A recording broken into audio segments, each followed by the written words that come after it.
बस मामला थे 6 बजे 6 बजने वाले थे। खाना बनाने के लिए तैयार हो रहे थे। वैसे वेल्डिंग 6:30 बजे ऑफ हो गई थी। उसके बाद फिर हमने बहुत कोशिश करी, सारे मलबा नहीं हटा रहे थे क्योंकि 5 महला की बिल्डिंग थी, कैसे हटाए। मेरे बच्चे भी उतने समझ नहीं थे कि वो कुछ कर पाएँ, इसलिए मैंने हार मान ली थी कि मैं कुछ नहीं कर पाऊँगा, भगवान के भरोसे हैं। यही सोच के रखे थे कि मुझे बचाने वाले से मारने वाला बहुत होते हैं, बचाने वाले बहुत कम होते हैं। फिर मैंने किसी को बिगाड़ा नहीं था, माँ बाप की सेवा करते रहा। सब कुछ ऐसे ही हो चल रहा है।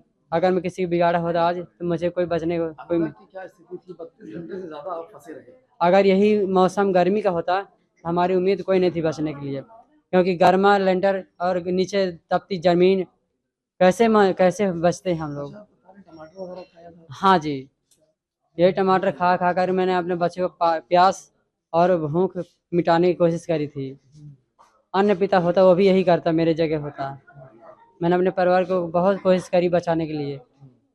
इसने देखी वो गलती से ना हैमर लगा। हैमर मेरी बेबी वाइफ के ना माथे से लगने वाला था। फिर मैंने हैमर का जो नीचे का हिस्सा होता है उसे मैंने साइड में कर दिया। फिर मैं बिजली वाला पाइप जो था मेरे पास, उसे ऊपर उठा कर उसी के द्वारा से मैंने आवाज़ लगाई। तब एक कारीगर के कान पे आवाज़ पहुंची कि भैया मलबा में मत डालो। वह जेसीबी डालने वाली थी, यदि पड़ जाता मलबा तो फिर हमारी मुझे बचने की उम्मीद नहीं थी। अगर फिर वह सुनने के बाद फिर बोले कि यहाँ पे मत डालो, यहाँ है फैमिली भी है। फिर उनसे कहा भैया हमें वापस निकालो, हम ना सारे अच्छे भी हैं, स्वस्थ हैं, हमें कैसे भी करके हॉस्पिटल पहुँचा दो। जैसे हमें बाहर निकाला गया, फिर हमें होश नहीं है कब हम हॉस्पिटल आए, कब क्या हुआ। ओवरऑल 21 पेशेंट हम लोगों ने रिसीव किए हैं 2 बैच में। कल हमने 7 पेशेंट रिसीव किए हैं एंड डे बिफोर यस्टरडे हमने 14 पेशेंट रिसीव किए हैं। उन 14 में से 2 ब्रॉड डेथ हमने रिसीव किए हैं। एक 6 साल की बच्ची थी और एक 16 साल की बच्ची थी। उनमें से हमने जो 14 रिसीव किए थे फर्स्ट बैच में, 5 को हमने सुश्रुता ट्रॉमा सेंटर में due to some serious complications हमने रेफर किया और कल 7 में से 3 हमने ब्रॉड डेथ रिसीव किए हैं। अनिल कुमार जी, मोहम्मद सरफराजी एंड मोहम्मद कादिर जी। और रिमेनिंग 4 जो परिवार है वो आप लोगों के सामने है, बिल्कुल सेफ। 2 बच्चे हैं छोटे और राजेश कुमार जी उनके पिताजी और गंगोत्री जी उनकी माता जी।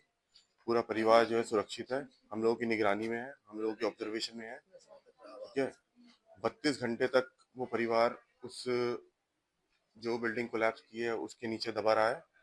राजेश कुमार जी ने काफी मेहनत मशक्कत करके अपने बच्चों को बचाया। बस वही है, जाको राकेश आई है मार सके ना कोई। आप देखिए कि पूरा परिवार जो है माइनर छोटी छोटी इंजरीज के साथ एस्केप कर गया।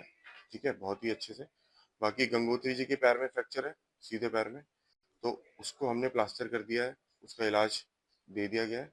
जो भी खाने पीने की छोटी मोटी जो भी रिक्वायरमेंट है वो सब पूरी की जा रही है हमारे मेडिकल डायरेक्टर की सुपरविजन में, डॉक्टर आशीष गोयल जी के। सब उनके सुपरविजन में बहुत अच्छे से मैनेज किया जा रहा है। इस टोटल डिजास्टर में 21 लोगों को हमारे अस्पताल में लाया गया जिसमें से कि 5 मृत और 16 घायल हैं।